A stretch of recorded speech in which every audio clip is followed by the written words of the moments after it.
వరములతో మమ్ము నింపుమా, అమ్మో వరములతో నన్ను నింపుమా. ఫలములని చుచు సాక్షిగా జీవించి మహిమా పరచెదా, ఫలములని పరచెదా. ఫలములని చుచు సాక్షిగా జీవించి మహిమా పరచెదా. ఫలములని గొప్ప స్వరంతో హల్లెలూయా హల్లెలూయా హల్లెలూయా. రెండు చేతులు పైకెత్తి కప్పలతో దేవునికి మహిమ కలుగునుగాక. స్వరమెత్తుదాం. హల్లెలూయా hallelujah hallelujah hallelujah hallelujah hallelujah hallelujah hallelujah hallelujah hallelujah hallelujah హల్లెలూయా.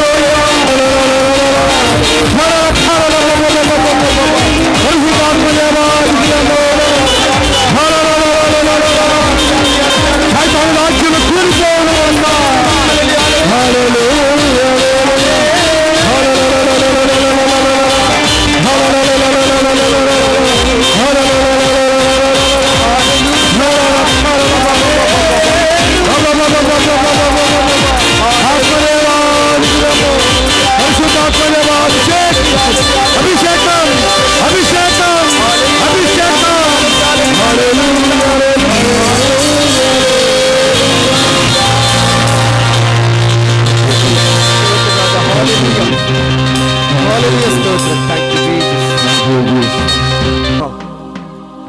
పరిశుద్ధాత్మ స్తోత్రమైన స్తోత్రమేశ్వర పవనాత్ముడా నీకే స్తుతి స్తోత్రం. స్పందించబోతున్న దేవా నీకే స్తుతి స్తోత్రం మహిమ ఘనత ఆరాధన ఇప్పుడును ఎప్పుడును సదా కలుగునుగాక. ఆమేన్ ఆమేన్ ఆమేన్ ఆమేన్. కూర్చో కూర్చోము అందరు కూర్చోండి.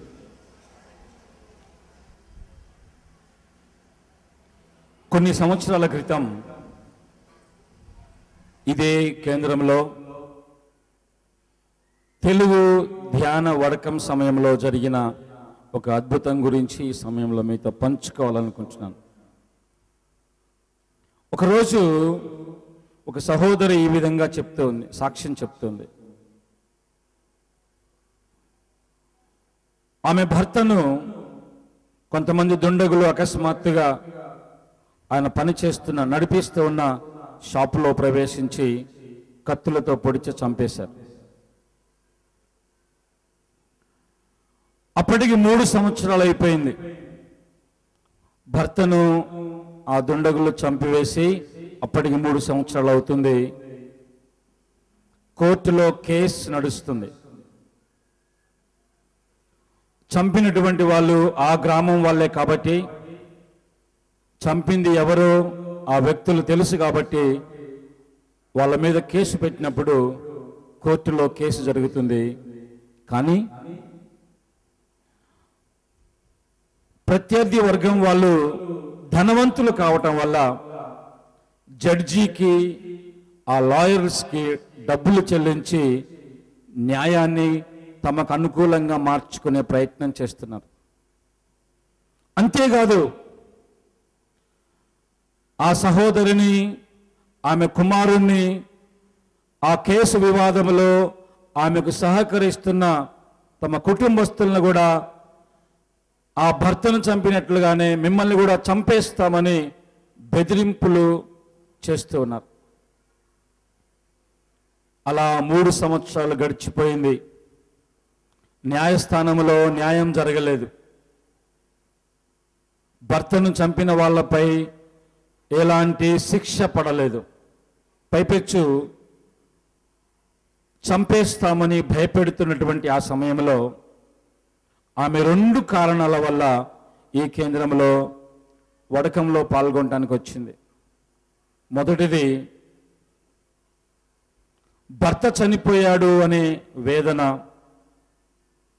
తన కుటుంబాన్ని ఎలా పోషించుకోవాలి అనే వేదన. రెండవది మరణ భయం. నన్ను కూడా నా కుమారుని కూడా చంపేస్తారు అనే మరణ భయంతో ఆమె ఈ సెంటర్కి వచ్చింది. 2 కారణాలు. ఒకటి, భర్త చనిపోయాడు అనే వేదన, కుటుంబం ఎలా పోషించుకోవాలో తెలియనటువంటి పరిస్థితి. రెండవది మరణ భయం. ఆమె చెప్తూ ఉంది, ధ్యాన వర్గంలో పాల్గొన్నటువంటి ఆ సమయంలో వాక్యం బోధిస్తున్నటువంటి ఒక ఫాదర్ ఒక వాక్యం చెప్పాడట. 77వ కీర్తన 1వ వచనం. ఆమె వాక్యం కూడా బాగా గుర్తుపెట్టుకుంది. 77వ కీర్తన 1వ వచనం ఎవరైనా చదవండి. నేను ప్రభువునకు బిగ్గరగా మొర్రపెట్టెదను, అతడు నా వేడుకోలను ఆలించును. నేను ప్రభువునకు బిగ్గరగా మొరపెట్టెదను. 2 సార్లు ఆ వాక్యం ఉంది. బిగ్గరగా మొరపెట్టెదను, ఆయన నా వేడుకోలను ఆలకించును అని చూస్తున్నాం. Praise the Lord. దేవునికి వెళ్ళి ఏడుస్తూ దేవుని సన్నిధిలో మొరపెట్టుకుందట. ఆ 5 రోజుల్లో ఏ ఒక్క నిమిషం కూడా వ్యర్థంగా పోనీయకుండా హాల్లో వాక్యం వినటం, ఖాళీ సమయంలో దేవుని సన్నిధిలో దివ్య సప్రసాదం ముందు మోకరించి ఆ మరణ భయం, కుటుంబంలో ఉన్న వేదన కారణంగా బిగ్గరగా ఏడుస్తూ కన్నీటి ప్రార్థన చేసుకుందట. ప్రియ సహోదరి సహోదరులారా, వడగం ముగిసిన తర్వాత ఆమె ఇంటికి వెళ్ళిపోయింది. ఇంటికి వెళ్ళిన కొన్ని రోజులకి కోర్టు నుంచి లెటర్ పంపించారు. ఫలానా రోజు మీ కేసు వివాదం పరిష్కారం కావడానికి డేట్ నిర్ణయించాము, రావాలి అని. అదే చివరి రోజు. ఆ రోజు తాడో పేడో తేల్చేస్తారు. ఆ రోజు కోర్టుకు రమ్మని సమ్మన్స్ పంపించారట. అయితే ఈ స్త్రీ కానీ, ఈ స్త్రీ కుటుంబంలో వాళ్ళు కానీ కోర్టుకు వెళ్ళడానికి భయపడ్డారట. ఎందుకంటే ప్రత్యర్థి వర్గం వాళ్ళు ఆల్రెడీ డబ్బులు ఇచ్చేసి న్యాయాన్ని తమ వైపు మార్చుకునే ప్రయత్నం చేస్తున్నారు. కాబట్టి ఈ న్యాయ వ్యవస్థ వాళ్ళకే సపోర్ట్ చేస్తుంది, తీర్పు వాళ్ళకే అనుకూలంగా ఉంటుంది. కాబట్టి మనం కోర్టుకి వెళ్ళనవసరం లేదు అని ఆ స్త్రీ కానీ, ఆ కుటుంబంలో ఎవరు కానీ ఆ చివరి హియరింగ్ ఉన్న రోజు కోర్టుకి వెళ్ళలేదు. పైపెచ్చుగా ప్రత్యర్థి వర్గం వాళ్ళు ఈరోజు ఈ తీర్పు మనకే అనుకూలంగా వస్తుంది అని ఆలోచించి స్వీట్స్ ప్యాకెట్స్ కూడా ఆర్డర్ చేసుకుని వెళ్ళారట. అయిపోగానే అందరికీ స్వీట్లు పంచాలి అని. ఆ రోజు సాయంత్రం వీళ్ళు పెట్టుకున్న లాయర్ ఫోన్ చేసి, ఏమ్మా జడ్జి గారు నీకు అనుకూలంగా తీర్పిచ్చి ఆ ప్రత్యర్థి వర్గంలో ఉన్న 3 యావజ్జీవ కారాగార శిక్ష విధించాడు అని. Praise the lord. Hallelujah, hallelujah, hallelujah, hallelujah. న్యాయాన్ని డబ్బుతో కొనుక్కోవాలని ప్రయత్నించారు.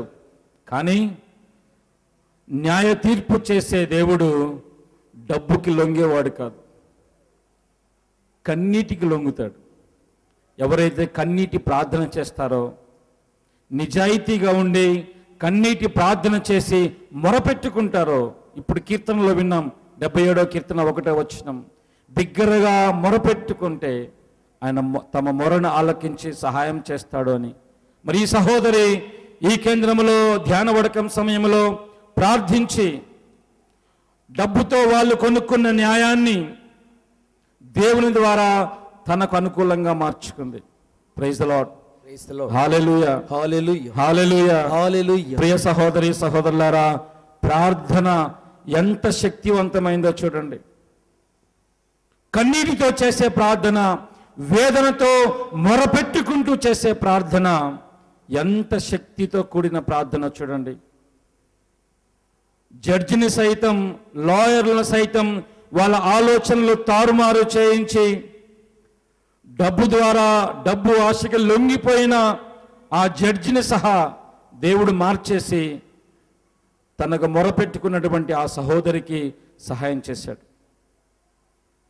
ఆమె భారం ఆయన తీసివేశాడు.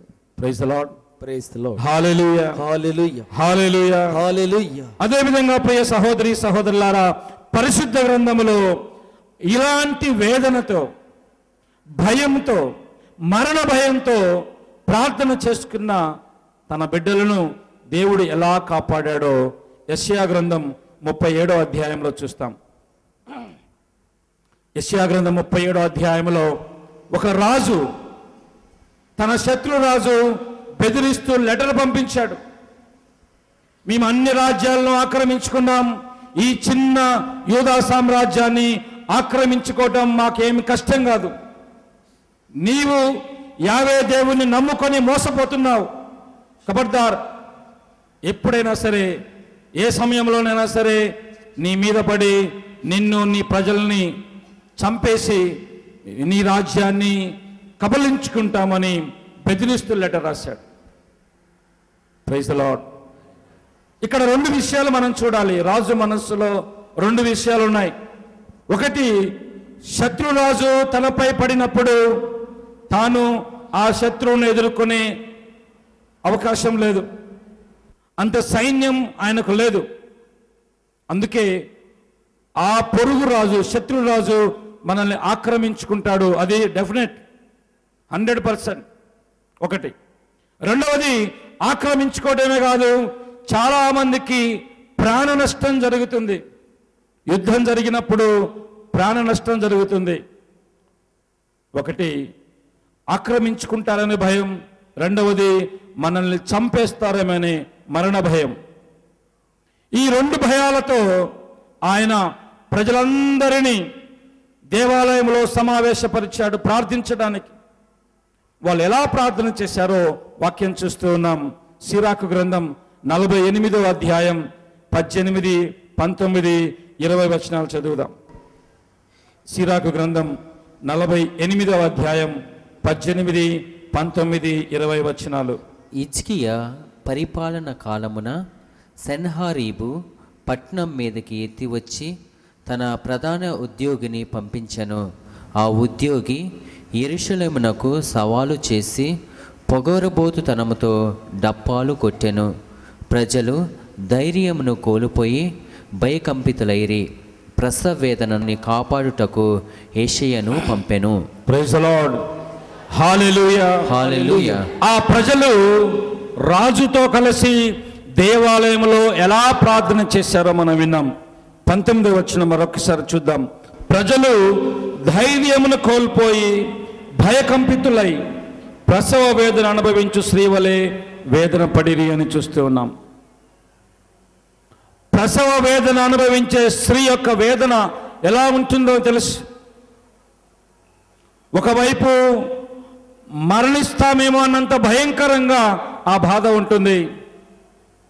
రెండవది, శరీరంలో ఆ నొప్పి, భరించలేనటువంటి నొప్పి, శరీరంలో నొప్పి, చచ్చిపోతామేమో అనే భయంగా ఉండే ఆ వేదన. ఈ వ్యక్తులు ఇక్కడ మనం చూస్తూ ఉన్నాం, ధైర్యమును కోల్పోయారు అని. శత్రురాజు మహాసైన్యమును కలిగినటువంటి వ్యక్తి, వాడొచ్చి మీద పడితే మనందరం చస్తాము అనే ఆలోచనతో వాళ్ళలో ధైర్యం పోయింది. ఎలాగైనా మనం చస్తాం. అయితే ఇక్కడ చూస్తున్నాం, ధైర్యమును కోల్పోయి భయకంపితులయ్యారని. ధైర్యం లేదు, భయం ఆవేశించింది, వేదన ఉంది, చస్తామనే భయం. అలాంటి వేదనతో వాళ్ళు దేవాలయంలో చేతులు పైకెత్తి, 2 చేతులు పైకెత్తి ప్రార్థించారని వాక్యం చూస్తూ ఉన్నాం. వాళ్ళు అలా ప్రార్థించిన కారణంగా దేవుడు ఎలా అద్భుతం చేశాడో చూద్దాం. యెషయా గ్రంథం 37వ అధ్యాయం 36వ వచనంలో, ఆ రాత్రి ప్రభువు దూత 85,000 మంది సైనికులను సంహరించెను. వేకువనే లేచి చూడగా వారందరూ చచ్చి పడియుండిరి. చూడండి, దేవుడు ఎంత గొప్ప అద్భుతం చేస్తూ ఉన్నాడో. దేవాలయంలో ప్రాణభయంతో ధైర్యమును కోల్పోయి 2 చేతులు పైకెత్తి ప్రార్థన చేస్తూ ఉండగా శత్రు శిబిరంలో శత్రు సైన్యం మోహరించి ఉన్నారు. ఏ సమయంలోనైనా మీద పడవచ్చు, ఏ సమయంలోనైనా ఈ రాజ్యాన్ని ఆక్రమించుకోవచ్చు. అలా మోహరించి ఉన్నటువంటి ఆ శత్రు శిబిరానికి దేవుడు తన దేవదూతను పంపించినట్లుగా ఇక్కడ వాక్యం చూస్తున్నాం. ప్రజలందరూ ప్రార్థన చేసుకుంటున్నారు. మరణ భయంతో, వేదనతో ప్రార్థన చేస్తూ ఉంటే పరలోకం నుంచి దేవుడు తన దేవదూతను పంపించి ఒకే ఒక్క రాత్రి, ఆ రాత్రి దేవాలయంలో ఇశ్రాయేలీయులు ఆ రాజు ప్రార్థన చేసుకుంటున్నారు. ఆ శత్రు శిబిరంలోనికి తన దేవదూతను పంపించి 185,000 మంది సైనికుల్ని చంపేశాడని చూస్తున్నాం. హిజ్కియా రాజుకున్నటువంటి సైన్యం బహుశా 10,000 మంది కంటే ఎక్కువ లేరు. కానీ ఈ 10,000 మంది సైన్యం మీదకి శత్రురాజు 185,000 మంది సైన్యంతో వచ్చాడు. కానీ ఈ చిన్న సైన్యం, ఈ చిన్న ప్రజ దేవుణ్ణి మొరపెట్టుకున్నప్పుడు ఆ 185,000 మంది సైనికుల్ని, శత్రు సైన్యాన్ని దేవుడు వీళ్ళకు కనబడకుండా చేశాడు. మరుసటి రోజు చూసే వరకల్లా శవాలన్నీ కూడా పడి ఉన్నాయి. Praise Lord, praise Lord. చప్పట్లు కొట్టి ప్రభువుని మహిమపరుచుదాం ప్రియులారా. ఎంత గొప్ప కార్యము తనను మొరపెట్టుకున్నటువంటి ఆ బిడ్డల జీవితంలో దేవుడు చేస్తూ ఉన్నాడు. ఆ మరణ భయాన్ని, ఆ వేదనను ఆయన తీసివేసి తన ప్రజల్లో, తన బిడ్డల్లో గొప్ప ఉత్సాహాన్ని రేకెత్తించాడు దేవుడు. ప్రియ సహోదరి సహోదరులారా, నీవెలాంటి పరిస్థితుల్లో ఈ ఆలయానికి వచ్చావో ఒక్కసారి ఆలోచించుకో. ఒక్క నిమిషం అందరం కళ్ళు మూసుకుందాం. దయచేసి ప్రతి ఒక్కరూ మీ 2 చేతులు జోడించి, మీ హృదయానికి దగ్గరగా మీ 2 చేతులు ఉంచి ఒక్కసారి ధ్యానించుకోండి. ఎలాంటి పరిస్థితుల్లో నీవు ఈ కేంద్రానికి, ఈ ఆలయానికి ఈరోజు వచ్చావో ఆలోచించు. వ్యాపారంలో ఇబ్బందులు ఉన్నాయా? నీవు చేస్తున్న వ్యాపారంలో నష్టపోతున్నావా? నా వ్యాపారంలో నష్టం వస్తుందని పెట్టిన పెట్టుబడి కూడా రాదేమనే భయం నీలో ఉందా? వ్యాపారంలో నష్టం పోయిన కారణంగా నీ అప్పుల వాళ్ళు నిన్ను పట్టి పీడిస్తూ ఉంటే చచ్చిపోవాలి అనే మనస్సు నీలో కలుగుతుందా? వ్యాపారములో నష్టం కారణంగా చావాలి అని నీకు ప్రేరేపణ కలుగుతుందా? ఒక్కసారి ఆలోచించుకో. మరణ భయం నీలో ప్రవేశించిందా? నువ్వు చేసే పనిలో కానీ, నీవు చేసే ఉద్యోగంలో కానీ ఏదైనా ఓటమి నిన్ను వెంటాడుతూ ఉందా? నీకు ఉద్యోగం ఇచ్చినటువంటి యాజమాన్యం నీ మీద ఏదైనా ఒత్తిడి తెస్తూ ఉన్నారా? ఒక్కసారి ఆలోచించుకో. ఏ కారణము లేకుండా నిన్ను ఉద్యోగం నుంచి తీసివేస్తామని భయపెడుతున్నారా నీ యజమానులు? ఆలోచించుకోండి. చదువుల విషయంలో ఫెయిల్ అవుతామేమనే భయం మీలో ప్రవేశించిందా? లేదా నీ బిడ్డలు చదువుకుంటున్న చదువుల్లో ఎంత కష్టపడి చదివినా ఆశించిన ఫలితం రావటం లేదా? మీరు చదువుకుంటున్న చదువుల్లో ఫెయిల్ అవుతామేమనే భయం మీలో ప్రవేశించిందా? ఒక్కసారి ఆలోచించుకోండి. న్యాయం కోసం పోరాడుతూ ప్రభు సన్నిధిలో మొరపెట్టుకున్నటువంటి ఆ స్త్రీ దేవుని సన్నిధిలో మొరపెట్టుకుని ప్రార్థించి దేవుని నుంచి సరి అయిన న్యాయం పొందుకుంది. హిజ్కియా రాజు, ఆ ప్రజలు మరణ భయంతో దేవుని సన్నిధికి వచ్చి ప్రార్థన చేసుకొని ఏ శత్రువైతే, ఏ శత్రు సైన్యమైతే వాళ్ళలో భయాన్ని పెట్టారో వాళ్ళని లేకుండా దేవుడు చేశాడు. ప్రియ సహోదరి సహోదరులారా, ఏదైనా కోర్టు వివాదంలో నీవు ఉన్నావా? నీవు చేయని తప్పు నీ మీద నేరారోపణ చేయబడి కోర్టుల చుట్టూ తిరుగుతున్నావేమో ఒక్కసారి ఆలోచించుకోండి. ఈ కోర్టు వివాద విషయంలో నాకు సహాయం చేసే వాళ్ళు ఎవరూ లేరు, నాకు శిక్ష పడుతుంది, నాకు యావజ్జీవ కారాగార శిక్ష పడుతుంది, లేదా నా ప్రత్యర్థులు నా మీద ప్రతీకారం తీర్చుకుంటారు అనే భయం నీలో ఉందా? నీ ఓటమిని విజయంగా మార్చమని ప్రార్థించు. కోర్టు వివాదములో నీపై నేరారోపణ చేయబడితే, నిందారోపణ నీపై ఉంటే, ప్రభువా ఈ నింద నా నుంచి తీసివేసి, ఈ భారమును నా నుంచి తొలగించి గొప్ప విజయమును నా ప్రత్యర్థులపై తీసుకుని రమ్ము అని ప్రార్థించండి. నీవు చేస్తున్న వ్యాపారములో నీవు ఆశించిన దానికంటే, ఊహించిన దానికంటే గొప్ప విజయమును తీసుకురమ్మని ప్రార్థించు. నీవు చదువుకున్న చదువులో కావచ్చు, నీవు చేస్తున్న ఉద్యోగంలో కావచ్చు, నీకు ఉద్యోగం ఇచ్చిన యజమాని కావచ్చు, నిన్ను ఎవరు భయపెడుతూ ఉన్నా అనవసరంగా నీ జీవితంలో జోక్యం చేసుకొని నీలో భయాన్ని పెడుతున్నటువంటి వ్యక్తులను, అలనాడు హిజ్కియా రాజు జీవితంలో చేసిన అద్భుతం నీ జీవితంలో కూడా జరుగులాగున్న ప్రార్థించండి.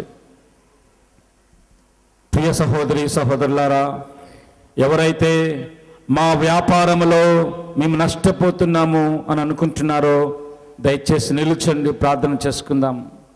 వ్యాపారంలో నష్టపోతున్న వాళ్ళు, మీరు చేస్తున్న ఉద్యోగంలో ఎంతో వేదన అనుభవిస్తున్నటువంటి వాళ్ళు, నీ యజమానులు నీ మీద ఎన్నో విధాలుగా ఒత్తిడి తీసుకొని వచ్చి నిన్ను జాబ్ నుంచి, ఉద్యోగం నుంచి తీసివేస్తామని భయపెడుతూ ఉంటే నీలో వేదన ఉందా? దయచేసి నిల్చండి. విద్యార్థులు లేదా పై చదువులు చదువుకుంటున్న వాళ్ళు, మేము చదువుకుంటున్న ఈ చదువులో మేము ఫెయిల్ అవుతామనే భయంగా ఉంది అని అనుకున్నటువంటి వాళ్ళు దయచేసి లేచి నిల్చండి. ఏదైనా కోర్టు వివాదములో, న్యాయస్థానంలో మీకు సరిగా న్యాయం జరగదేమో అనే భయం ఉంటే, నీవు నిజాయితీ పరుడవు కానీ నీ మీద నింద వేయబడింది, నీకు ప్రతికూలంగా న్యాయస్థానం తీర్పిస్తుంది అని నీలో భయం ఉంటే, నువ్వే తప్పు చేయకుండా శిక్షను అనుభవించవలసి వస్తే, ప్రియ సహోదరుడా, ప్రియ సహోదరి, లేచి నిల్చండి, ప్రార్థన చేసుకుందాం. ప్రార్థన వినువాడా, నా కన్నీటిని తుడిచే యేసయ్యా, మా మధ్య ఈ దివస ప్రసాదములో ఉన్న యేసు ప్రభువా, మా కన్నీటిని తుడిచివేయ్యా అంటూ ప్రార్థించుకుందాం. ప్రియులారా,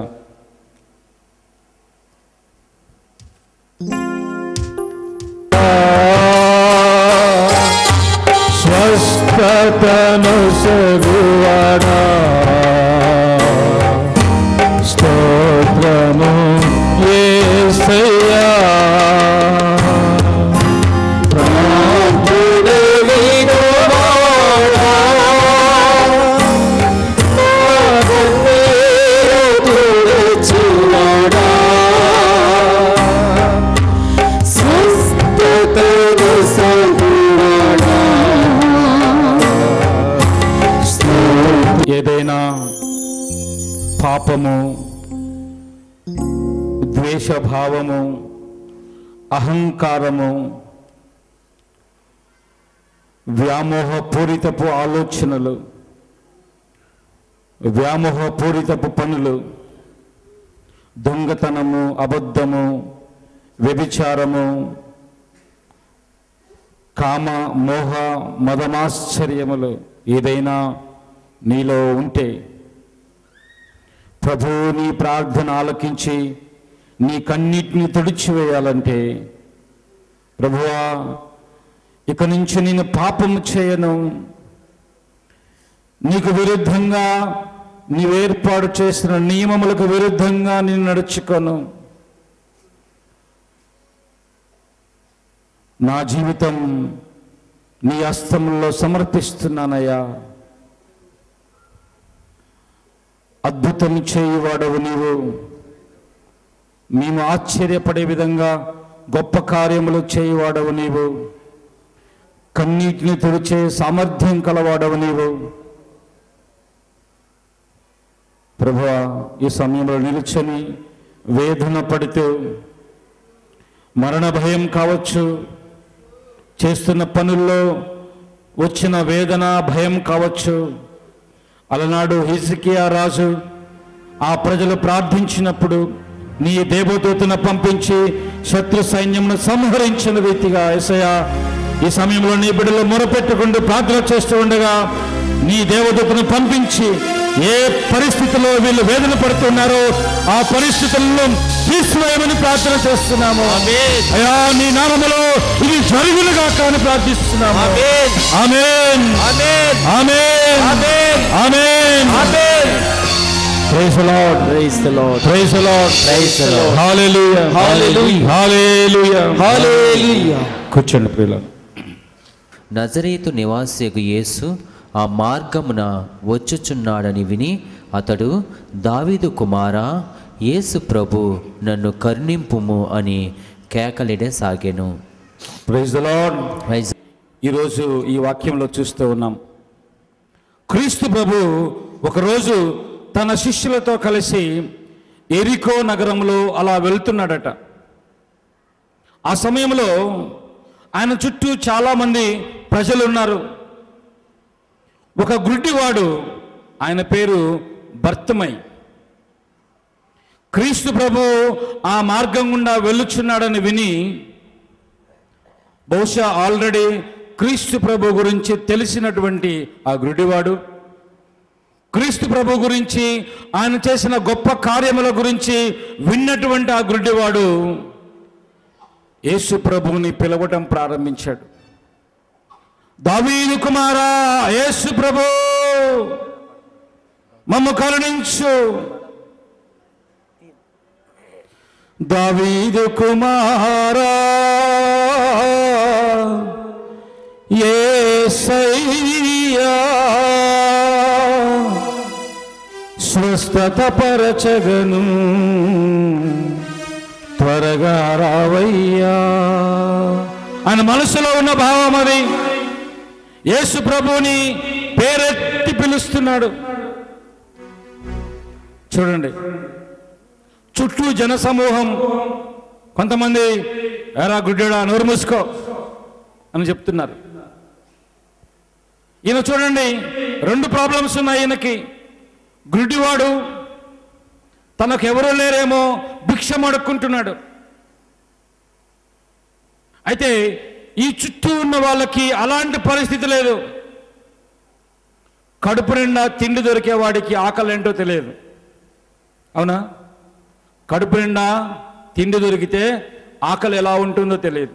కానీ ఈ గుడ్డివాడికి ఈ అవసరం ఉంది, ఆకలి చూడలేడు. రాత్రిలో ఒక 5 నిమిషాలు కరెంటు పోతే తడుముకుంటూ నడుస్తాం. ఎవరైనా కళ్ళు మూసుకొని ఒక రౌండ్, ఈ దేనికి ఎవరికి తగలకుండా హాల్ చుట్టూ ఒక రౌండ్ వేస్తారా?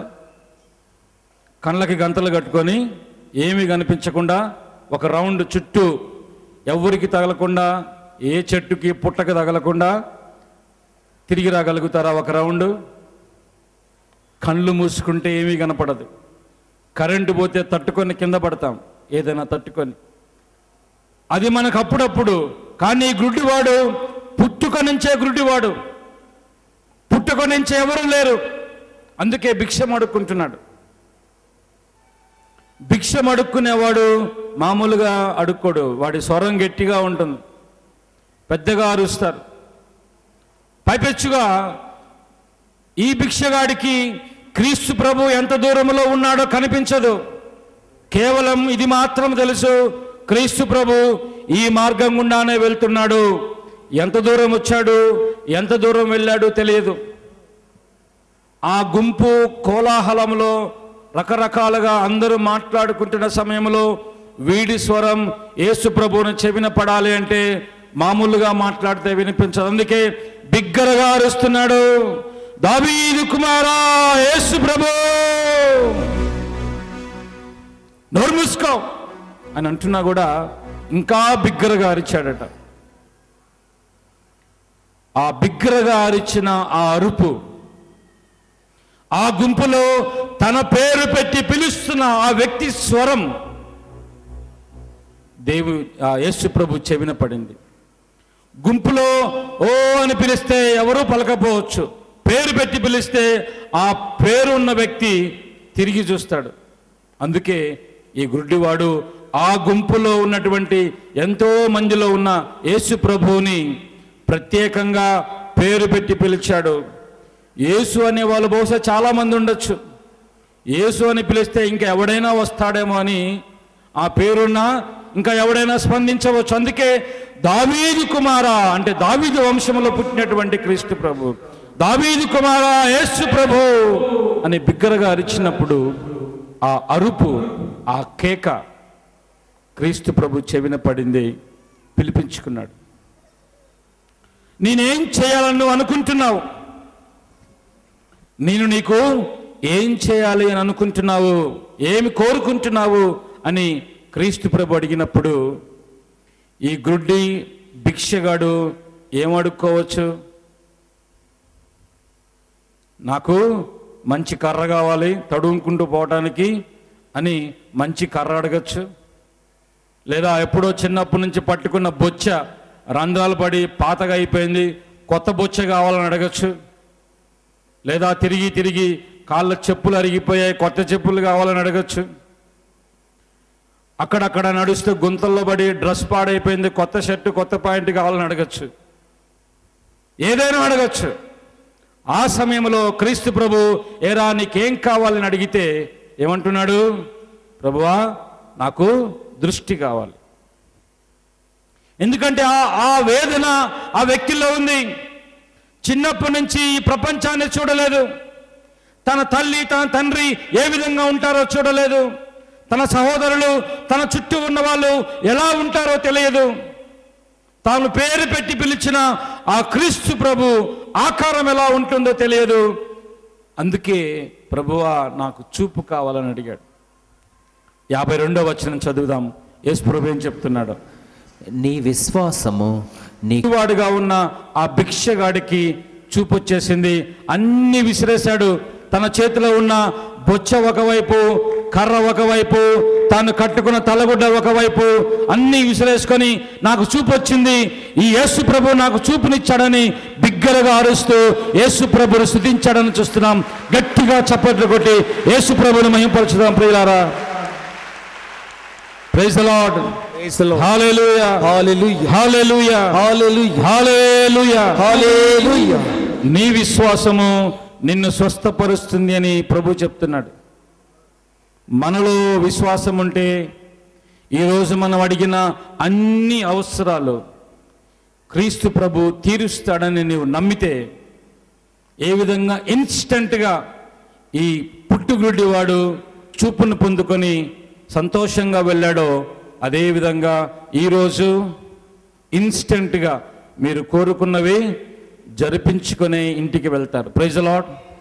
హల్లెలూయా హల్లెలూయా హల్లెలూయా. ఇన్స్టెంట్గా జరగాలంటే ఇన్స్టెంట్గా నీలో విశ్వాసం కలగాలి. అవిశ్వాసంతో ఉండి జరుగుద్దో లేదో, దేవుడు నా ప్రార్థన వింటాడో. సంవత్సరంన్నర క్రితం అంటే మాకు ఆల్రెడీ వివాహం జరిగి అప్పటికి 8 సంవత్సరాలు అవుతుంది, సంతానం లేదు. నేను నా భర్త 7 వారాలు ముత్తంగి కేంద్రంలో ప్రార్థన చేసుకోవాలని నిర్ణయించుకొని 7 వారాలు వచ్చాం. ఆ రోజు నన్ను గుర్తు చేసి చెప్తూ ఉంది, ఆ రోజు మీరు ప్రార్థన చేస్తూ పలానా కలర్ చీర కట్టుకున్నటువంటి సహోదరికి దేవుడు సంతానం ఇస్తున్నాడని చెప్పారు. ఆ రోజు నేను నమ్మాను, నేనే ఆ సహోదరిని అని నమ్మాను. మరి దేవుడు నాకు ఈ 12 బిడ్డను కుమారుణ్ణి కానుకగా ఇచ్చాడని చెప్తూ ఉంది. Praise the lord. 8 సంవత్సరాల వివాహ జీవితంలో సంతానం లేదు, కానీ 7 వారాలు ఇక్కడ ప్రార్థనలో పాల్గొనడం కారణంగా దేవుడు ఆ దంపతులకు సంతాన వరం ఇచ్చాడు. విశ్వాసం ఉంటే ఏదైనా జరుగుతుంది. Praise the lord. Praise the Lord. విశ్వాసం ఉంటే చిత్తశుద్ధితో ప్రార్థించు వారికి దాపులోనే ఉండును. Praise the Lord. ఎవరు ఆయన? దేవుడు ఎవరైతే తనకు మొరపెట్టుకుంటారో వారికి చేరువలో అంటే దగ్గరలో ఉంటాడట. చిత్తశుద్ధితో ప్రార్థించే వారికి దాపులోనే ఆయన ఉంటాడు. అంటే విశ్వాసంతో ఆయన మొరపెట్టుకుంటే, కన్నీటి ప్రార్థన మనం చేస్తే, బిగ్గరగా ఆయన పేరెత్తి మనం అడిగితే ఆయన దాపులోనే, దగ్గరలోనే, చేరువలోనే ఉంటాడు. అంటే ఆయన పిలవాలి. ఆయన పిలిస్తే ఆయన మన దాపులోనే ఉంటాడు, మనకు దగ్గరలోనే ఉంటాడు. లూకాసు వార్త 17వ అధ్యాయం తీసుకుందాం.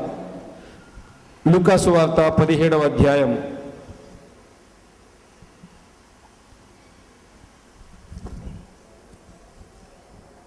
17వ అధ్యాయంలో 11 నుంచి 19 వచ్చేలా మనం చూస్తే 10 మంది కుష్ఠరోగుల గురించి అక్కడ వివరించబడింది. ఒకరోజు 10 మంది కుష్ఠరోగులు యేసు ప్రభు ఉన్న స్థలానికి వచ్చి దూరం నుంచి, ఇక్కడ మనం చూస్తున్న వాక్యం చూస్తున్నాం 12వ వచనంలో, ఒక గ్రామమును అడుగు పెట్టగా, అంటే ఎంత దూరంలో ఉంటే అంత పెద్దగా కేక పెట్టాలి. ఓ యేసు ప్రభు మమ్ము కరుణించుము అని అడుగుతున్నారు.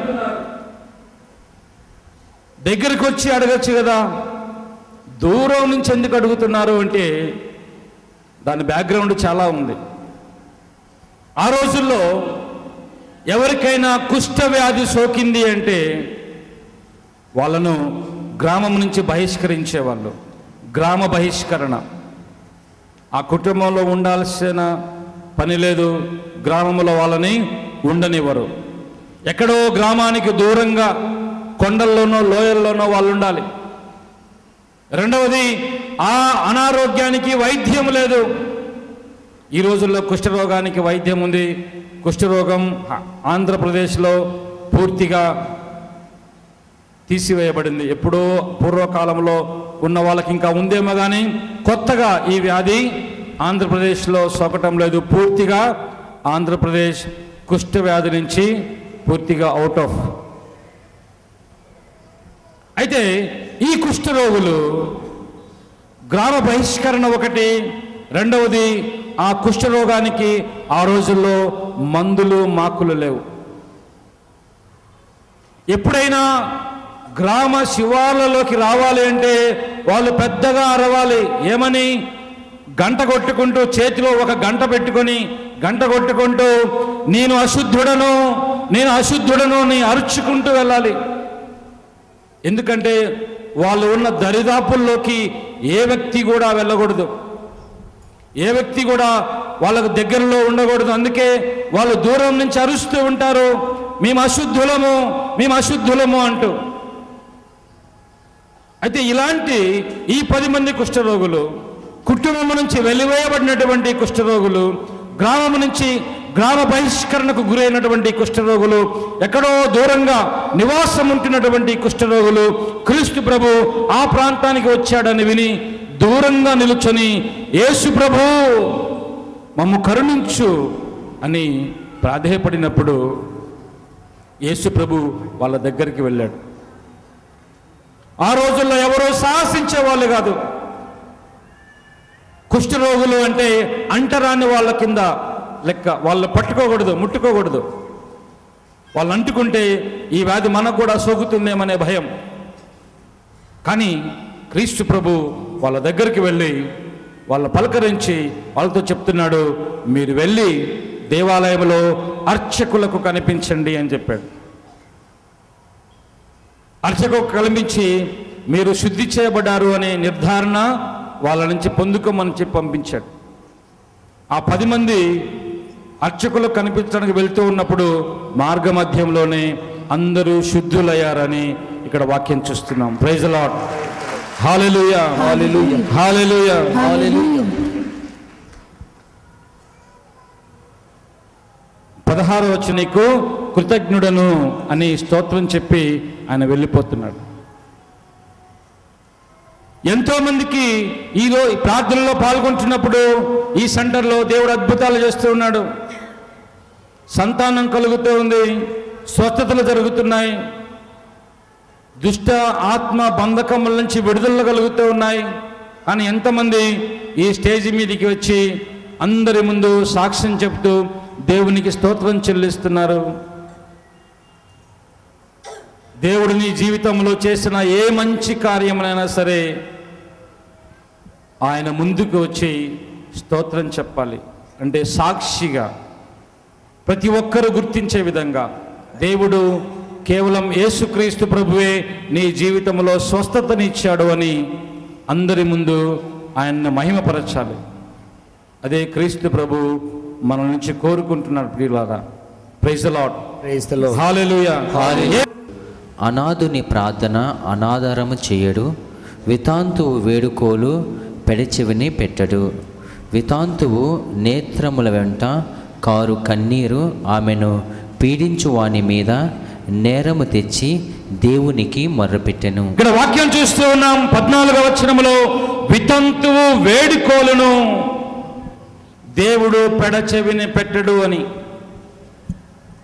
ఎవరైతే విధవరాండ్రుగా ఉంటున్నారో, వితంతువులుగా మారిన వాళ్ళు ఉంటున్నారో, వాళ్ళు దేవుణ్ణి మొరపెట్టుకున్నప్పుడు ఆ మొర దేవుడు పెడచెవిని పెట్టడు. రెండవది, వితంతువు నేత్రముల నుండి కారు కన్నీరు ఆమెను పీడించిన వాని మీద నేరము తెచ్చి దేవుణ్ణి మొరపెడుతుందట. చాలా జాగ్రత్త. మీ ఇంటిలో కానీ, మీ చుట్టుపక్కల కానీ, మీ గ్రామంలో కానీ ఎవరైనా వితంతువులు ఉంటే వాళ్ళని ఏ పల్లెత్తు మాట అన్నా సరే, ఇక్కడ వాక్యం చూస్తున్నాం, వితంతువు నేత్రముల నుండి కారు కన్నీరు ఆమెను కన్నీరు కార్చే విధంగా ఎవరైతే చేస్తారో ఆమెను పీడించిన వాని మీద నేరము తెచ్చి ఆ కన్నీరు దేవుణ్ణి మొరపెట్టుకుంటుందట. Praise the lord. ఆ కన్నీరు దేవుని ముందు నీ మీద నేరము తెచ్చి పెడితే నువ్వు తట్టుకోలేవు. ఒక విధవ ప్రార్థన ముగిసిన తర్వాత ఆ కుటుంబాన్ని నేను అడిగాను, ఆ కుటుంబంలో వాళ్ళని అడిగాను, మీరు ఏ స్త్రీ అయినా ఈ కుటుంబంలో కన్నీరు కార్చడానికి కారణమయ్యారా అని అడిగినప్పుడు వాళ్ళలో ఒక సహోదరి చెప్తూ ఉంది, అవును ఫాదర్, మా ఆడపడచ్చు 5-6 సంవత్సరాల క్రితం ఆమె భర్త చనిపోతే పిల్లలు లేరు, ఒంటరిగా ఉండి మాతోనే లాస్ట్ ఇయర్ వరకు ఉంది. భర్త చచ్చిపోయిన తర్వాత ఒంటరిగా ఉన్న కారణంగా మా కుటుంబంలో పోయిన సంవత్సరం వరకు ఉంది. అయితే ప్రతి సమయంలో సూటిపోటి మాటలతో అవమానకరంగా మాట్లాడుతూ ఆమెకు వేదన కలిగించాము. ఇంట్లోంచి వెళ్ళిపోయే విధంగా మేము కారణమయ్యాం. ఏడ్చుకుంటూ ఇల్లు వదిలిపెట్టి లాస్ట్ ఇయర్ వెళ్ళిపోయింది. ఆ రోజు నుంచే మా ఇంట్లో మా పిల్లలకి సమస్యలు. ఆమె కన్నీరు కారుస్తూ వెళ్ళిపోయింది. కన్నీరు కారుస్తూ దేవుని సన్నిధిలో మొరపెట్టుకుంది. దేవుడు వీళ్ళపై నేరారోపణ తీసుకుని వచ్చి ఈ కుటుంబంలో సమస్యలు సృష్టించాడు. ఆమె అంటూ ఉంది, నేను తప్పు చేశాను ఫాదర్, ఆ అమ్మాయిని అవమానకరంగా మాట్లాడి ఇంటి నుంచి పోయే విధంగా నేనే కారణం, నేను తప్పు చేశాను. మా ఆడపడుచు ఇంటికి వెళ్ళి ఆమె ఉన్న దగ్గరికి వెళ్ళి నేను క్షమాపణ అడుగుతాను, ఆ అమ్మాయిని తీసుకొని వస్తాను మా ఇంటికి అని చెప్పి ఆమె నిర్ణయించుకుంది. ఎప్పుడైతే ఆడపడుచుని, ఒంటరిగా ఉన్నటువంటి ఆడపడుచుని మరలా ఇంటికి తీసుకొని వచ్చి వాళ్ళు ఆదరించడం ప్రారంభించారో వాళ్ళ పిల్లల జీవితంలో ఉన్న ప్రతి సమస్యను దేవుడు పరిష్కరించినట్లుగా వాళ్ళు చెప్తున్నారు. Praise the lord, hallelujah, hallelujah, హల్లెలూయా. వేలెత్తి చూపిస్తూ అవమానపరిచే విధంగా మాట్లాడుతూ ఉన్నారా? ఒక్కసారి ఆలోచించండి. వితంతుల విషయంలో కానీ, ఇలా వైద్యం లేనటువంటి రోగుల విషయంలో కానీ బహు జాగ్రత్తగా మనం ప్రవర్తించకపోతే వారు చేసే ప్రార్థన మనపై నేరారోపణలు తీసుకొని వచ్చి, వాళ్ళు పెట్టిన కన్నీరు మనపై నేరం తీసుకొని వచ్చి మన కుటుంబాలు కూలిపోయే విధంగా మారకముందే మీరు జాగ్రత్త పడకపోతే ఎన్నో అనర్థాలకు మీరు త్రోసివేయబడతారు. Praise the lord, praise the lord, hallelujah, hallelujah. కుటుంబాలలో ఉన్న మరొక సమస్య, అవమానం ఎదుర్కొంటున్నటువంటి ఇంకొక సమస్య త్రాగుబోతుతనం. పురుషులారా, మగవాళ్ళు చాలా మంది ఉన్నారు, బహు జాగ్రత్తగా వినండి. ప్రతిరోజు ఉదయం నుంచి సాయంకాలం వరకు కష్టపడి పనిచేసి మీరు సంపాదించిన ఆ డబ్బుతో ఫుల్లుగా మందు కొట్టి ఇంటికి వచ్చి ప్రతిరోజు నీ కారణంగా కుటుంబంలో కానీ నీ పిల్లల విషయంలో కానీ నీవు కలిగిస్తున్నావేమో ఒక్కసారి ఆలోచించు. ఒకరోజు పోయిన సంవత్సరం ఒక భార్యాభర్త కౌన్సిలింగ్కి వచ్చారు. భార్య ఏడుస్తూ చెప్తూ ఉంది, ఫాదర్ 6 నెలల నుంచి మా ఆయన ఉద్యోగం చేయడం మానేశాడు, ఇంటికి వచ్చి గొడవ పెడుతూ ఉన్నాడు. గొడవ పెట్టడమే కాదు, త్రాగడానికి బయట అప్పు చేసి డబ్బులు తీసుకొని అప్పు చేసి, నేను ఒక్కదాన్ని ఉద్యోగం చేసి ఈ కుటుంబాన్ని నేను నడిపించాలంటే నాకు కష్టంగా ఉంది, ఉద్యోగం చేయమంటే నేను ఉద్యోగం చేయను అంటున్నాడు. రోజంతా మందు మత్తులో ఉంటాడు. మా కుటుంబం, నేను నా పిల్లలు ఎంతో వేదన అనుభవిస్తున్నాం. వాళ్ళ కుమారుడు 5వ తరగతి చదువుతున్నవాడు అంటున్నాడట, ఒకరోజు ఈ డాడీ వాడిని స్కూటర్ మీద ప్రతిరోజు స్కూల్లో డ్రాప్ చేసి వస్తాడు. ఒకరోజు అలా డ్రాప్ చేయడానికి వెళ్ళి స్కూల్ మెయిన్ గేట్ దగ్గర ఉన్న క్యాంటీన్ మేనేజర్ తోటి గొడవ పెట్టుకున్నాడట. అనవసరంగా గొడవ పెట్టుకున్నాడు. ఆ గొడవ బాగా త్రాగి ఉన్నాడు కాబట్టి గొడవ పెట్టుకుంటున్నాడు.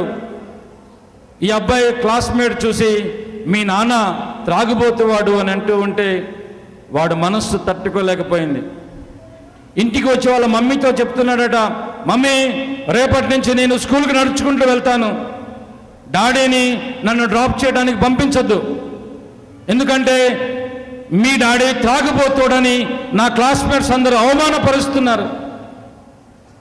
చూడండి ప్రియ సహోదరి సహోదరులారా, నీ డాడీ త్రాగుబోతువాడని నీ విషయంలో నీ పిల్లలు వేదన అనుభవిస్తున్నారా? నీ భార్య ఏ ఫంక్షన్కైనా వెళ్ళినప్పుడు నీ భర్త త్రాగుబోతుడని అంటూ ఉంటే నీ భార్యకి ఎంత వేదనగా ఉంటుందో చూడు. ఒకరోజు ఇంజనీరింగ్ చదువుతున్న ఒక సహోదరి జస్ట్ ఒక నెల క్రితం ఉదయం 11 గంటల సమయంలో ఏడ్చుకుంటూ వచ్చింది. ఫాదర్ ప్రేయర్ చేయండి ఫాదర్. ఏంటమ్మా? ఇంటి దగ్గర మా అమ్మ నాన్న గొడవ పెట్టుకుంటున్నారు. అక్కడ గొడవ జరుగుతుంటే ఈ అమ్మాయి ఇక్కడ ప్రేయర్ చేసుకోవడానికి వచ్చింది. ఇంటి దగ్గర మా మమ్మీ డాడీ గొడవ పెట్టుకుంటున్నారు, విడాకులు కావాలని అడుక్కుంటున్నారు. మా డాడీ మంచి ఉద్యోగం చేస్తాడు, కానీ ప్రతిరోజు తాగొచ్చి మమ్మీ మీద గొడవ పెట్టుకొని ప్రతిరోజు ఇంట్లో పంచాయతీ, కొట్టుకోటాలు తిట్టుకోటాలు.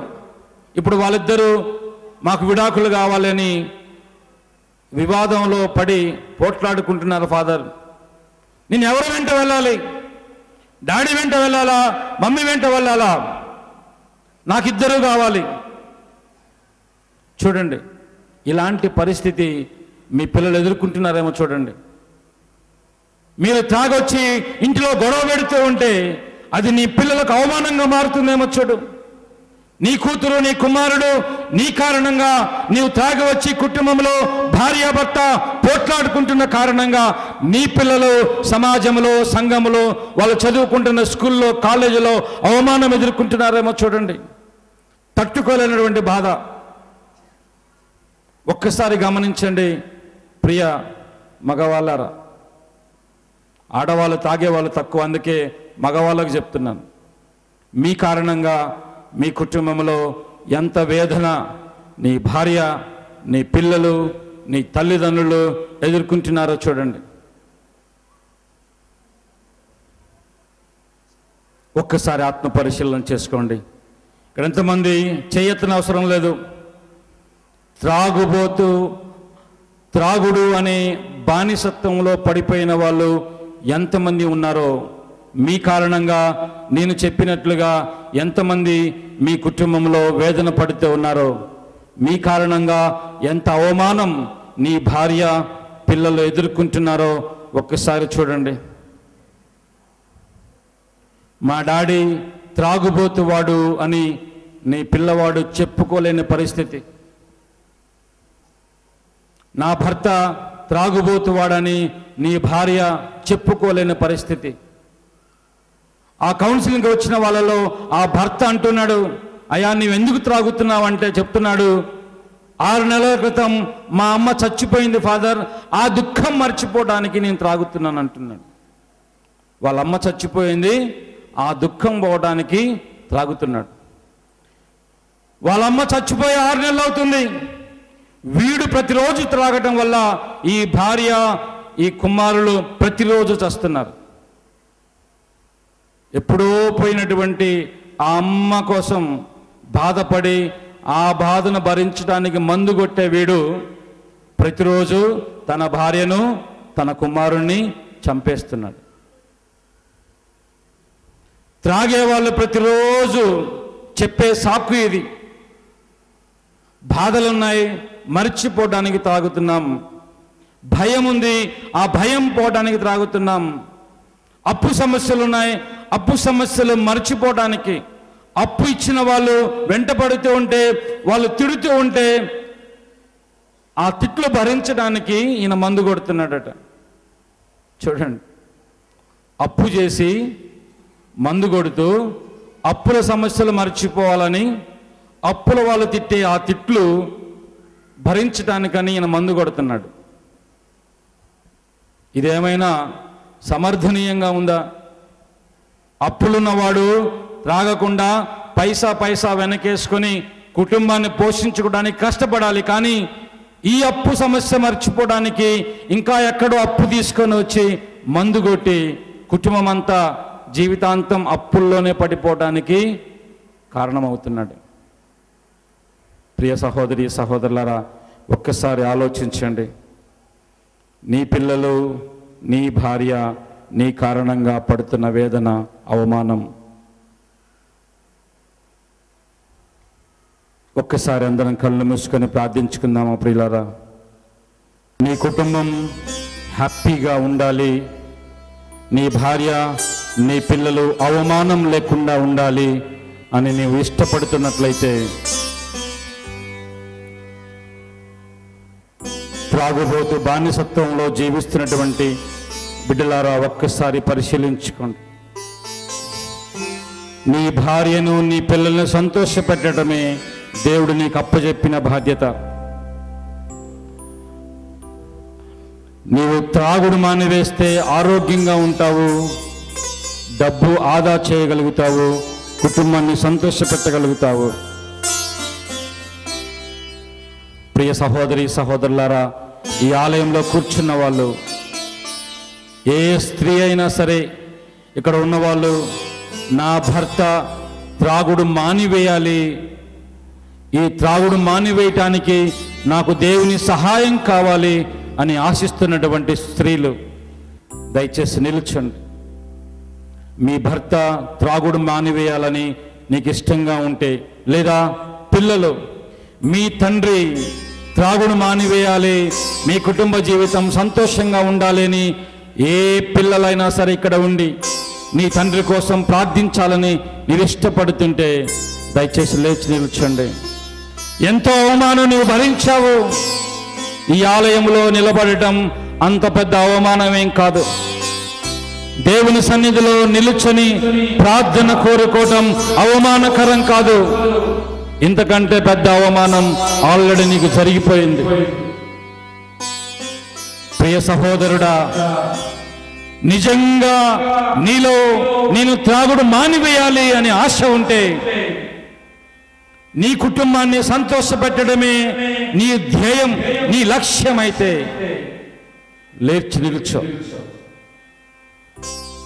పురుషులు మగవాళ్ళు కుటుంబాన్ని సంతోషపెట్టడం నీ లక్ష్యం. నీ పిల్లలు నీ భార్య అవమానం పొందకూడదు. ఈ రోజుతో నేను త్రాగుడు మానివేస్తాను అనే నిర్ణయం దేవుని సన్నిధిలో నీవు తీసుకొనగలిగితే, ఈ రోజు నుంచి ఈ క్షణం నుంచే దేవుడు నిన్ను దీవించడం మొదలు పెడతాడు. అలాంటి త్రాగుబోతుతనంలో నీ ఉండి మానుకోవాలని ఏ వ్యక్తి అయినా ఇష్టపడితే ఉంటే దయచేసి లేచి నిల్చోండి. చాలామంది విధవరాండ్రు ఇక్కడ ఉన్నారు. భర్త మరణించిన కారణంగా ఎంతో వేదన నీలో ఉంది. సమాజంలో అవమానం ఎదుర్కొంటున్నటువంటి విధవరాండ్రు, భర్త చనిపోయిన స్త్రీలు ఎవరైనా ఉంటే నీ అవమానం తొలగిపోవాలి అని ఈ సంఘం నీ కోసం ప్రార్థించాలని నువ్వు కోరుకుంటూ ఉంటే దయచేసి లేచి నిలబడండి. అదేవిధంగా ఏ వ్యక్తులైతే మీ కుటుంబంలో లేదా మీ గ్రామంలో లేదా మీ సమాజంలో విధవరాండ్రని అవమానపరుస్తూ మాట్లాడారో, విధవరాండ్ర విషయంలో ఎంతో వేదన కలిగించే విధంగా మీరు ప్రవర్తించారో, స్త్రీలైనా కావచ్చు పురుషులైనా కావచ్చు, ఈ సమయంలో లేచి నిల్చోండి, మీకోసం ప్రార్థన చేస్తాం. విధవరాలు పెట్టే కన్నీరు దేవుని ముందు నిన్ను సాక్షిగా నిలబెడుతుందని వాక్యం విన్నాం. విధవరాలు పెట్టిన కన్నీరు నీ జీవితాన్ని నాశనం చేయకుండా ఉండాలంటే ఈ సంఘం నీకోసం ఈ సమయంలో ప్రార్థన చేయాలని నీవు ఇష్టపడుతున్నట్లయితే, ఏ వ్యక్తి అయితే విధవరాలను అవమానపరిచే విధంగా మాట్లాడారో, వాళ్ళపై నిందలు మోపారో, ఆ వ్యక్తులు లేచి నిల్చండి, మీకోసం ప్రార్థన చేస్తాం. ఆ శాపము, ఆ శిక్ష నీపై రాకుండా ఉండాలంటే ప్రభు సన్నిధిలో లేచి నిల్చండి, ప్రార్థన చేస్తాం.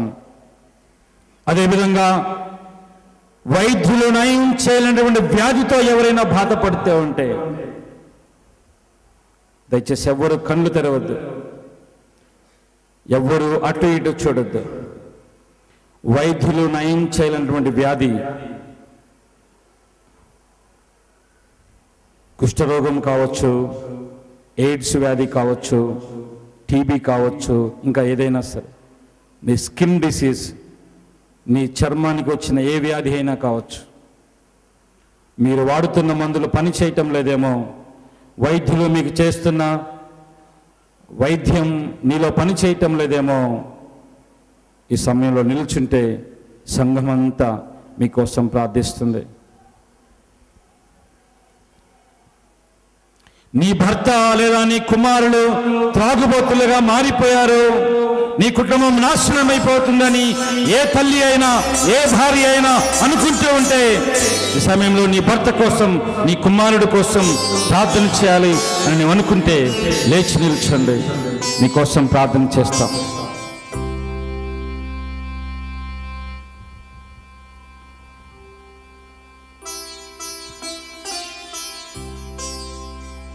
మా ప్రియ పరలోక తండ్రి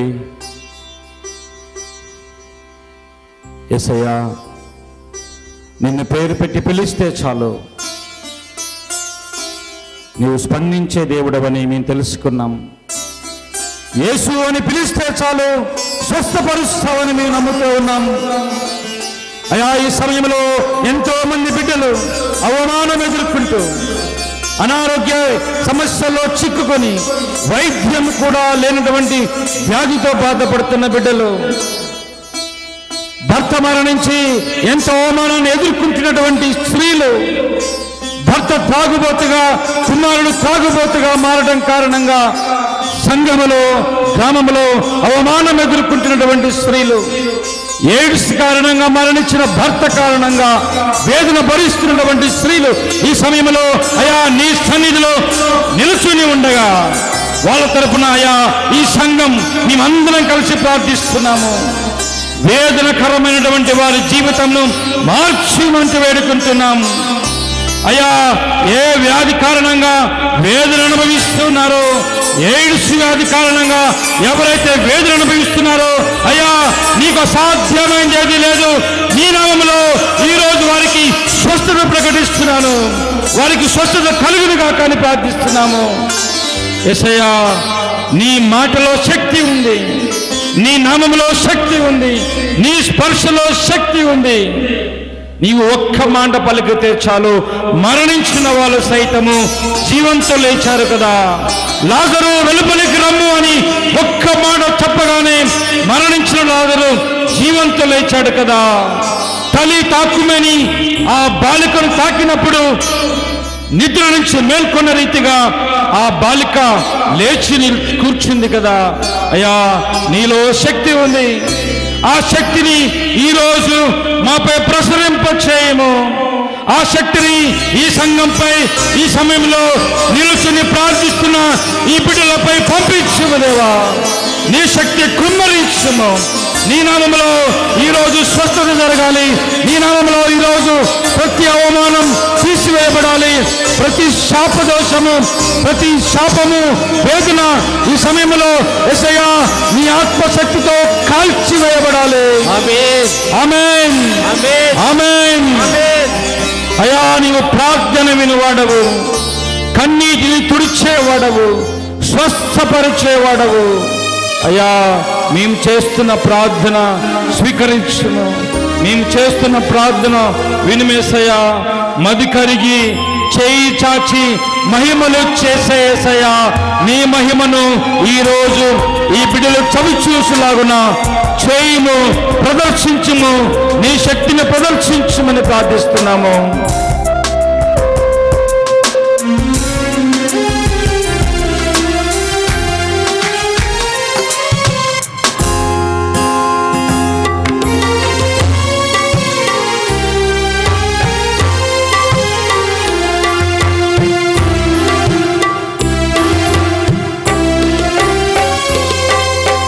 ప్రార్థన వినువాడా, నా కన్నీరు తుడచువాడా, స్వస్థతను సగువాడా, స్తోత్రము యేసయ్యా.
నా చిత్తమే శుద్ధి పడుమని స్వస్థతను సగితివా అయ్యా స్వస్థతను సగితివా ప్రార్థన వినువాడా నా కన్నీరు తుడచువాడా స్వస్థతన సగువాడా స్తోత్రము యేసయ్యా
ప్రార్థన వినువాడా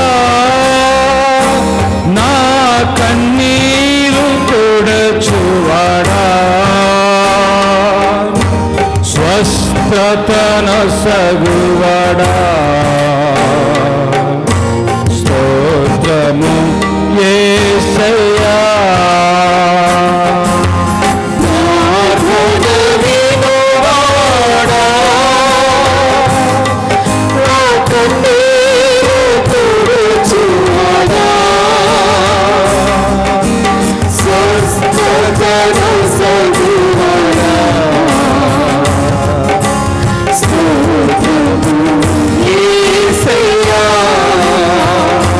నీకే స్తోత్రము యేసయ్యా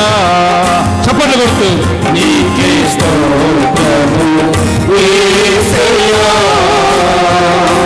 నీకే స్తోత్రము యేసయ్యా నీకే స్తోత్రము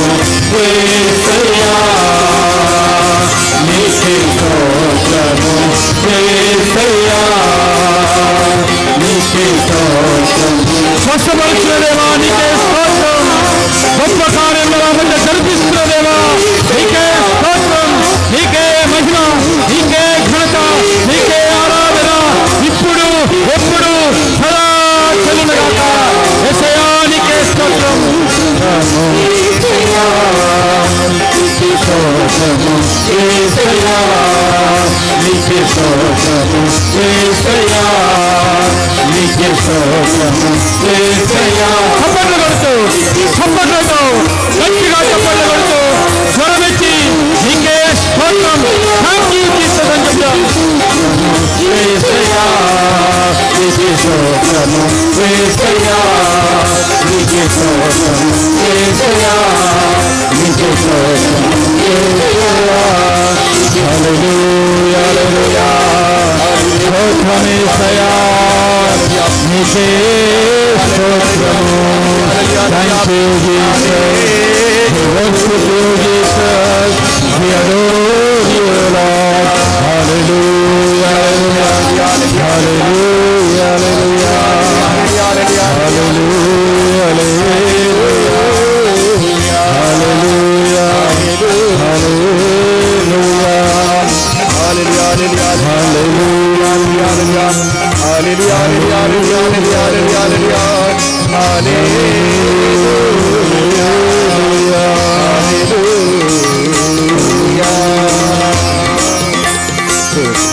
స్తోత్రం రాజా హల్లెలూయా హల్లెలూయా స్తోత్రం థాంక్ యూ జీసస్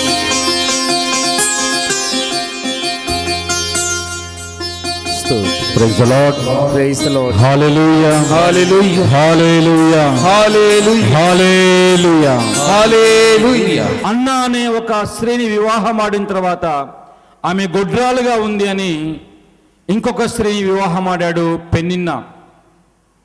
వాడుక ప్రకారం ప్రతి సంవత్సరం షిలో అనే ప్రాంతంలో దేవాలయానికి వెళ్ళి అర్చనలు చేస్తారు కుటుంబం అంతా కలిసి. అర్చనలు చేసిన తర్వాత బలి సమర్పించిన తర్వాత ఆ కానుకలను భాగాలుగా చేసి పెనిన్నాకు ఆమె పిల్లలకు ఎక్కువ భాగం ఇస్తాడు, అన్నాకు మాత్రం తక్కువ భాగం ఇస్తాడు. అక్కడే అవమానం ప్రారంభమవుతుంది అన్నాకి. వాళ్ళకి ఎక్కువ భాగం ఇచ్చి ఈమెకు తక్కువ భాగం ఇవ్వటము, ఈమె గొడ్రాలు కనుక అలా చేశాడని ఇప్పుడు వాక్యంలో విన్నాం. అంటే అన్న ఆ కుటుంబంలో ఆల్రెడీ అవమానం అనుభవిస్తుంది. భర్త నుంచి అవమానం. అదేవిధంగా 6-7 వచనాలు కూడా చదువుదాం.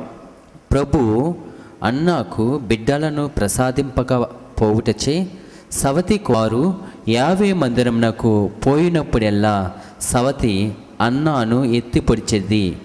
అందుచేత అన్న చాలా దుఃఖించి అన్నము తినుట మానివేసేటిది. ప్రతి సంవత్సరం ఇదే అవమానం. షిలో మందిరానికి వెళ్ళినప్పుడల్లా భర్త ఎక్కువ భాగం పెనిన్నాకు ఆమె పిల్లలకు ఇవ్వటం, తక్కువ భాగం అన్నాకి ఇవ్వటం.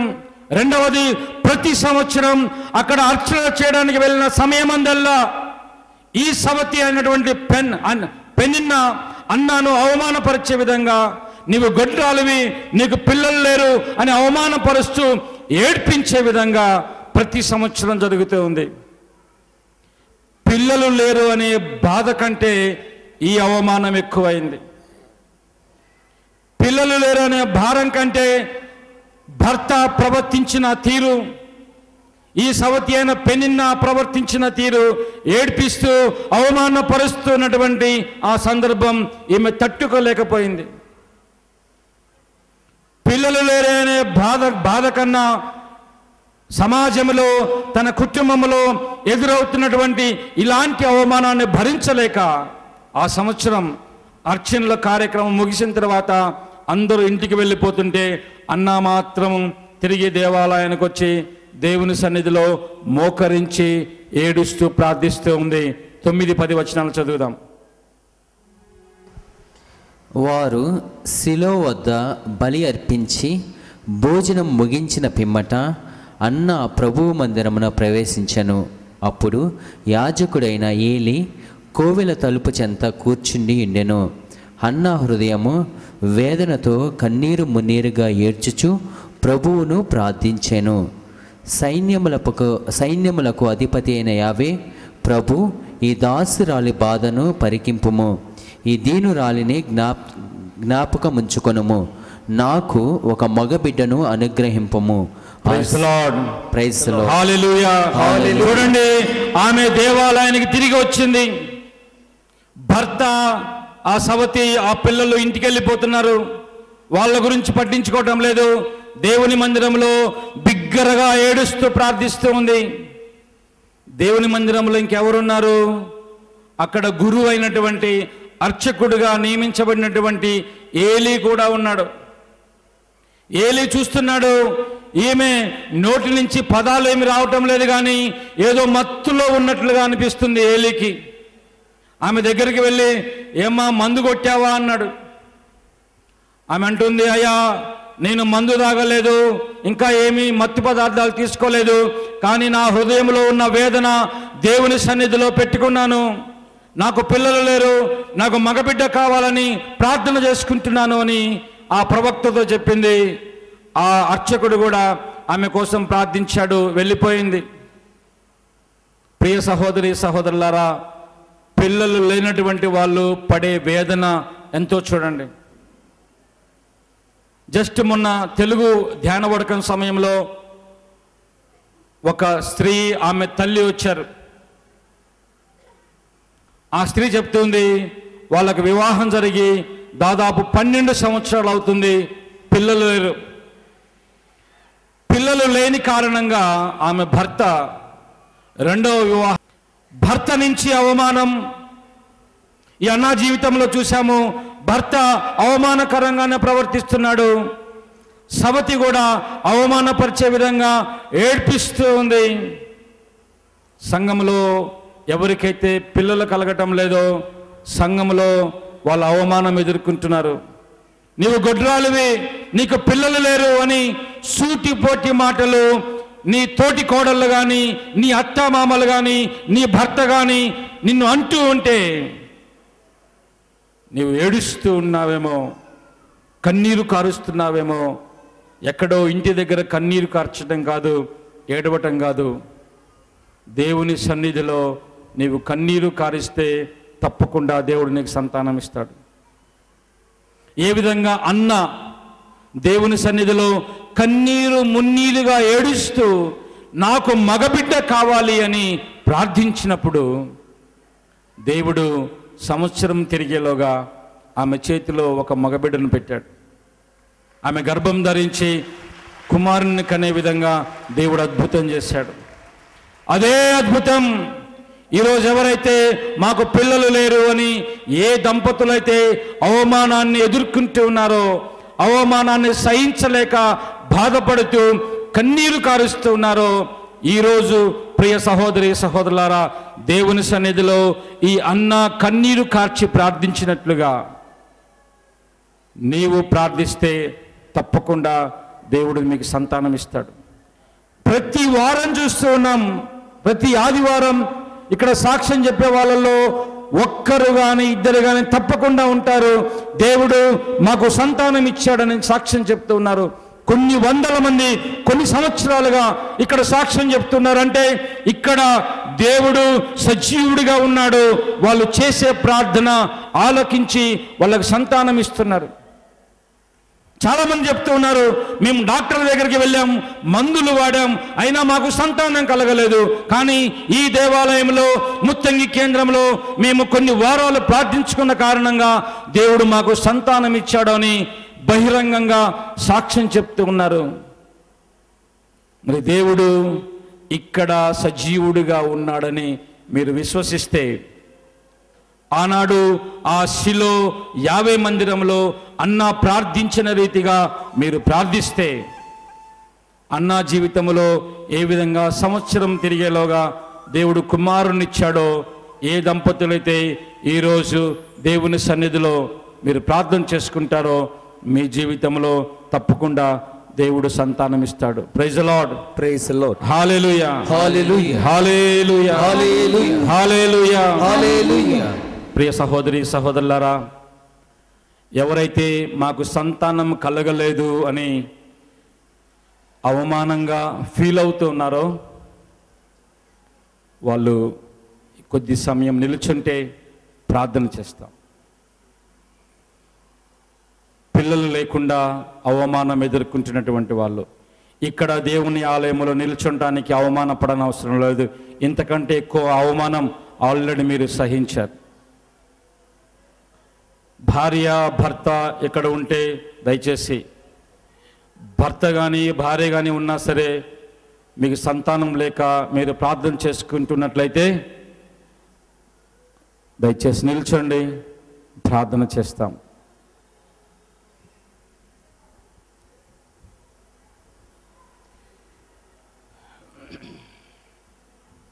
కూర్చున్న వాళ్ళు దయచేసి కష్టంగా మీకు అనిపించకపోతే మోకరించండి, రెండు చేతులెత్తి వాళ్ళ కోసం ప్రార్థించండి.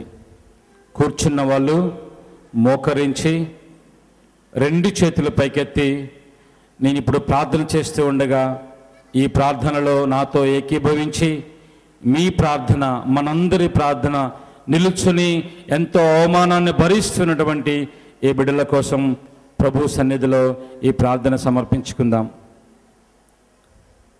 నిలుచున్నటువంటి బిడ్డలు ఒక్క నిమిషం గమనించండి. మీరు పడిన అవమానం గుర్తుకు తెచ్చుకోండి. ఎంతమంది మేము సూటిపోటి మాటలు అంటూ ఉన్నారు.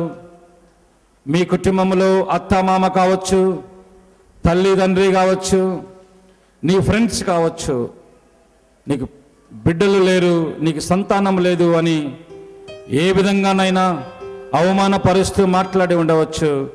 ఒక్కసారి జ్ఞాపకం చేసుకోండి. అన్న ఇవన్నీ జ్ఞాపకం చేసుకుంటూ ఏడ్చింది అని చూసాం. ఆమె ఏడుస్తూ ఉంటే మత్తులో ఉందేమో అని అనిపించింది ఆ అర్చకుడికి, ఏలీకి. ఈ అవమానం నీవు జ్ఞాపకం చేసుకో. ఈ అవమానాన్ని ప్రభు పాద సన్నిధికి నీవు సమర్పించు.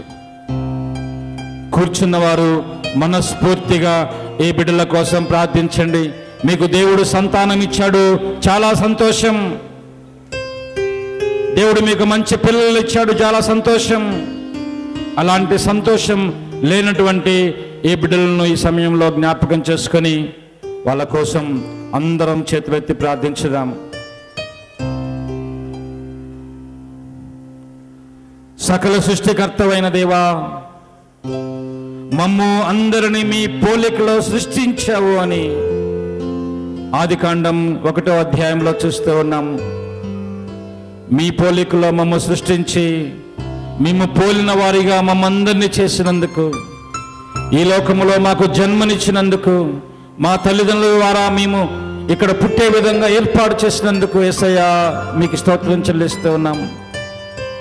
మాకు జన్మనిచ్చినటువంటి మా తండ్రి, సంతానం లేక వేదన అనుభవిస్తున్నటువంటి, నిలుచని ప్రార్థన చేస్తూ ఉన్నాం, దుఃఖంతో వేదనతో ఉన్న ఈ బిడ్డలందరి తరపున ఈ సంఘం అంతా కలిసి ప్రార్థన చేస్తున్నాం. అలనాడు సంఘం పేతురు కోసం ప్రార్థించినప్పుడు ఆ పేతురుని సంఖ్యల నుంచి విడుదల చేసి తీసుకుని వచ్చిన దేవా, ఈ వీరికి ఉన్నటువంటి ప్రతి ఆటంకమును ఛేదించి ప్రతి అవమానమును కూల్చివేసి అయా సంతానమును వీరికి అనుగ్రహించమని, బిడ్డలను వీరికి ప్రసాదించమని, సంతోషం వీరి కుటుంబంలో అనుభవించులాగా చేయమని, అన్నను దీవించిన రీతిగా ప్రభువా ఈ స్త్రీలను దీవించమని ప్రార్థన చేస్తున్నాం. అలనాడు జకరియా ప్రార్థించినప్పుడు నీ దేవదూతను పంపించి, జకరియా నీ ప్రార్థన ఆలకించబడింది, దేవుడు నీకు సంతానం ఇస్తాడు, యోహాను అని పేరు పెట్టుమని చెప్పిన దేవా, నీ యొక్క దేవదూతను పంపించి అదే సందేశాన్ని ప్రభువా మా ద్వారా ఈ బిడ్డలకు అందించమని అడుగుతున్నాము. సంతాన వరమును అనుగ్రహించిన దేవా, వీరి ప్రార్థన, ఈ పురుషులు చేస్తున్న ప్రార్థన విని జకరియా ప్రార్థన ఆలకించిన రీతిగా ఈ బిడ్డలు చేస్తున్న ప్రార్థన ఆలకించి సంతానమును ప్రసాదించమని అడుగుతున్నాము. యేసయ్యా మీకే స్తోత్రము, యేసయ్యా మీకే కృతజ్ఞతలు. అలనాడు అబ్రహాము 100 సంవత్సరములు సంతానం కోసం తప్పించాడు, 100 సంవత్సరములు సంతానం లేక బాధపడ్డాడు. అయినా 100 సంవత్సరముల ప్రాయములో అబ్రహాముకి సారాకి సంతానం ఇచ్చిన దేవా, ఈసాకును కుమారుడిగా ప్రసాదించిన దేవా, ఈ సమయంలో నిలుచని వేదనతో ప్రార్థిస్తున్న ఈ దంపతులకు, ఈ స్త్రీలకు, ఈ పురుషులకు సంతానం అనుగ్రహించమని నజరేయుడైన యేసుక్రీస్తు నామమున అడిగి వేడుకుంటున్నాం తండ్రి. Amen, amen, amen. Praise the lord, praise the lord.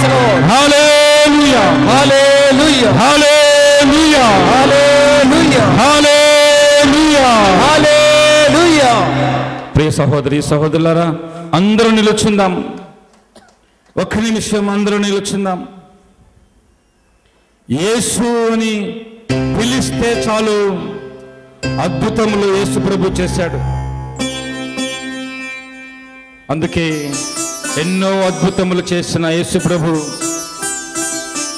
ఎంతో మంది జీవితంలో గొప్ప కార్యములు చేసిన యేసు ప్రభు, యేసు అని పిలవగానే పుట్టు గుడ్డివాడికి సైతము దృష్టినిచ్చిన యేసు ప్రభు, యేసు అని పిలిచినప్పుడు 10 మంది కుష్ఠరోగులకు స్వస్థత ఇచ్చిన యేసు ప్రభు, అంతకంటే గొప్ప కార్యములు మన మధ్య ఈ ఆలయములో చేయడానికే మన ముందు ఈ దివ్య ప్రసాదములో వేంచేసిన యేసు ప్రభువుని, యేసు నామము జై జై, క్రీస్తు నామము జై జై అంటూ ప్రతి ఒక్కరూ వేదనతో ఉన్న వాళ్ళు, స్వస్థత అవసరమైన వాళ్ళు, ఎలాంటి విడుదలని మీకు అవసరమైనా సరే యేసు నామం జై జై, యేసు నామం క్రీస్తు నామం జై జై అంటూ గొప్పగా గీతం పాడుకొని విడుదలలో, స్వస్థతలు మనం పొందుకుందాం ప్రియులారా.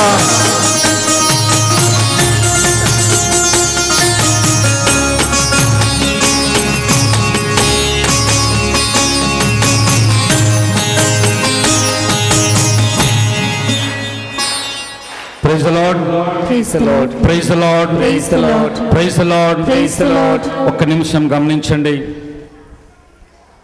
ఎవరెవరైతే దుష్ట శక్తుల ద్వారా పీడించబడుతున్నారో, దయ్యం పట్టి పిచ్చి పిచ్చిగా ప్రవర్తిస్తున్నారో, దయచేసి వాళ్ళందరూ ఎక్కడ ఉన్నా సరే ఎవరైనా వాళ్ళని తీసుకుని వచ్చినట్లయితే దయచేసి స్టేజీ ముందుకు రావాల్సిందిగా ఆహ్వానిస్తున్నాను.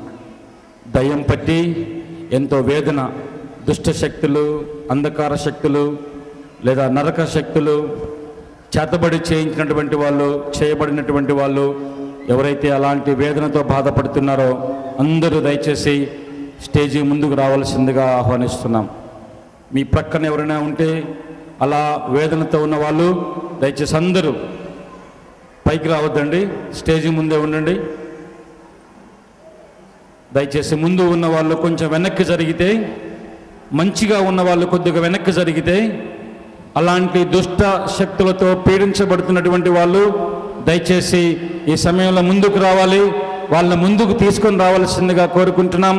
ఈ సమయంలో యేసు నామానికి జయం కలిగే విధంగా పోవాలి అని మనమందరం కోరుకుంటూ వీళ్ళ కోసం ప్రత్యేకంగా ప్రార్థన చేస్తున్నాం. దయచేసి అందరూ కూడా మీ నోరు తెరవండి, చేతులు తట్టి ఈ గీతం పాడండి. కేవలం మీరు పాడవలసింది యేసునామం జై జై, క్రీస్తునామం జై జై, అంతే. అందరూ చప్పట్లు కొడుతూ పాడాలి.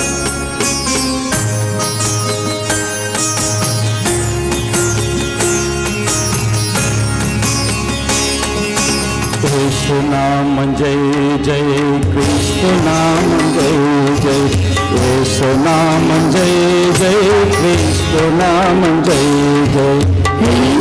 ప్రతి ఒక్కరు నోరు తెరవాలి, ప్రతి ఒక్కరు చప్పట్లు కొడుతూ పాడాలి. యేసునామం జై జై, క్రీస్తునామం జై జై, యేసునామం జై జై, క్రీస్తునామం జై జై, యేసునామం జై జై, క్రీస్తునామం జై జై, యేసునామం జై జై, క్రీస్తునామం జై జై, యేసునామం జై జై, క్రీస్తునామం జై జై. సమరియా స్త్రీకి దాహం తీర్చిన జీవజలమా, యేసునామం జై జై, అందరూ చప్పట్లు కొడుతూ మీ స్వరబెట్టి యేసునామం జై జై అంటూ పాడదాం. సమరియా స్త్రీకి దాహం తీర్చిన జీవజలమా, యేసునామ జై జై, యేసునామం జై జై, క్రీస్తునామం జై జై, యేసునామం జై జై, క్రీస్తునామం జై జై. సమరియా స్త్రీకి దాహం తీర్చిన జీవజలమా, యేసునామ జై జై, యేసునామం జై జై, క్రీస్తునామం జై జై, యేసునామం జై జై, క్రీస్తునామం జై జై.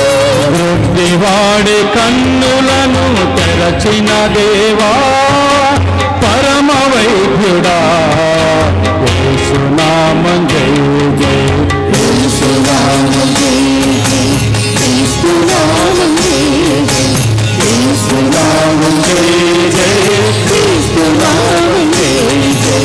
వృద్ధివాడి కన్నులను తెరచిన దేవా, పరమ వైద్యుడా, యేసునామం జై జై,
మోక్ష భాగ్యమొసగిన పుణ్యచరితుడా యేసునామం జై జై యేసునామం జై జై యేసునామం జై జై యేసునామం జై జై బందిపోటు దొంగకు మోక్ష భాగ్యమొసగిన పుణ్యచరితుడా యేసునాద జై జై యేసునామం జై జై యేసునామం జై జై యేసునామం జై బందిపోటు దొంగకు మోక్ష భాగ్యమొసగిన పుణ్యచరితుడా యేసునాద జై జై యేసునామం జై జై యేసునామం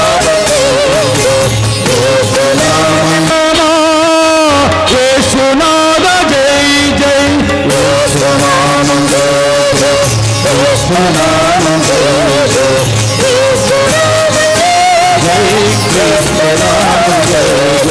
వృద్ధివాడి కన్నులను తెరచిన దేవా పరమ వైద్యుడా యేసునాద జై జై యేసునామం జై జై యేసునామం జై జై యేసునామం జై జై యేసునామం జై జై పాపి మగ్దలేనను పునీతం చేసిన పావనాత్ముడా యేసునాద జై జై అందరూ చేతులు పైకెత్తి చేతులెత్తి తప్పలు కొడుతూ పాడదాం. యేసునామములో దురాత్మలు పారిపోవాలి. యేసునామములో గర్జిస్తున్నాను. యేసునామం జై జై యేసునామం జై జై యేసునామం జై జై యేసునామం జై జై యేసునామం జై జై యేసునామం జై జై యేసునామం జై జై యేసునామం జై జై యేసునామం జై జై యేసునామం జై జై అందరూ కలిసి గొప్ప స్వరంతో యేసునామం జై జై యేసునామమునకు క్రీస్తునామమునకు జయం కలుగునుగాక. దురాత్మ బంధకముల నుంచి యేసునామములో విడుదల కలుగునుగాక. అందరూ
యేసునామం జై జై,